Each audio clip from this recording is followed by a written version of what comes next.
Hello and welcome to the next Stephen King book review, which is of Stephen King's third book, The Shining. So The Shining is probably one of Stephen King's most famous and well-known books. Everyone knows the title, mainly due to the Stanley Kubrick movie of the same name made in 1980. We'll talk about that in a bit. So, brief synopsis of The Shining. The Shining follows the Torrance family. Jack Torrance, his wife Wendy Torrance, and their 5-year-old son, Danny Torrance.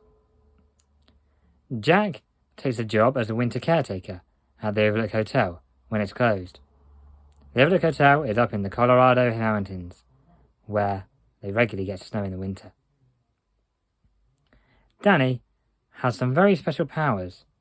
This power, or this ability, is known as The Shining, and it means he can see things that other people can't. He has an imaginary friend called Tony, who speaks to him and shows him things.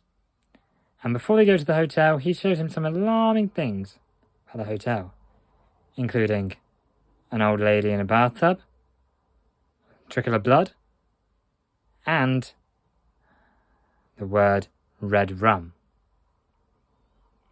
Red rum backwards is murder, and that's a very key theme of this book. It's all about Jack's slow descent into insanity, and he tries to kill his family. The hotel is making him do it, and that's what makes this such a brilliant horror novel. The Shining is scary. No one can deny that. I've read it 3 times, and every single time I've been scared by it. So, I think that the scariest part of this book is room 217. Room 217 is the room that the cook, Dick Halloran, who forms a close bond with Danny, tells Danny not to go into. But he does, and he finds a naked old lady in the bathtub. But she's not as restless, shall we say, as a dead person should be, and she gets up and strangles Danny. He doesn't die, but she strangles him and chokes him. And that is a scene that haunts me constantly. And it's the first time in Stephen King's bibliography that you see him really delve into full-on horror. Some people would say that's Salem's Lot. I don't find Salem's Lot too terrifying. This book I certainly did. A lot of people know this, as I said, from the Stanley Kubrick movie made in 1980, starring Jack Nicholson and Shelley Duvall.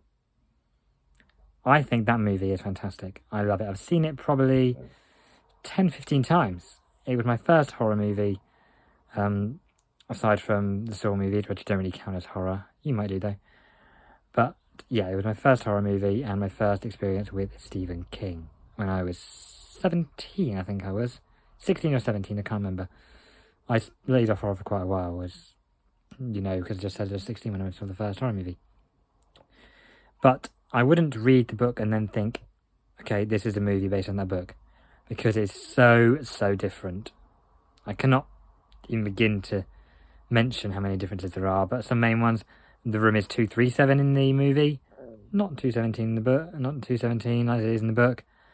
The Grady twins appear in the movie. They're in the book, they are mentioned, but they're not twins. They are, I think they're 10 and 8 in the book, if I remember rightly.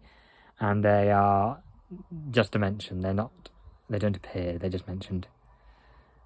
But yeah, I think that even though they're both fantastic, the book is a lot better. And if you want a good experience of The Shining, you'd read the book. I gave it a 9.5 out of 10, and I really struggled to find fault with the book. The only reason I didn't give it a 10 out of 10 is because there is one book, possibly 2 on the reread, but there is one book in the Stephen King list that I favour more. I can't make fault with either of them, but I just prefer to read the other one, and I've read it more as well in the past. I've read all Stephen King books by the end of this series. I've read them all twice. I've read The Shining 3 times, Carrie 3 times, Salem's Lot 3 times, and there's a few others I've read twice, and I'll be reading to the 3rd time, coming up soon. So, 9.5 out of 10. The next review will be a bit different, because if you're expecting a stand review, I will not be doing that because I've only read the completely uncut version, and I'll be doing that further on when he actually released it. Next I'll be doing a Night Shift review, which is the short story collection that he wrote, and that'll be a bit of a longer video, and I'll be going a bit more in depth on some of the stories in particular. So if you're interested in short stories, then that'll be a good one to check out. I'd like to thank you very much for watching my The Shining review, my third review in one day. I've been kind of rapid firing them. They won't be coming as regular soon because I'm currently in the process of reading them, and it will take me less time to film these videos than it will to read them. So there will be some significant breaks, especially when it comes to the longer books. But I'll be telling you in each video what book is coming next, so you can always look up how long they are and predict sort of how long it will take me to get those videos up. But yeah, anyway, thank you very much for watching my The Shining review, and I hope to see you for the next review, the Night Shift review.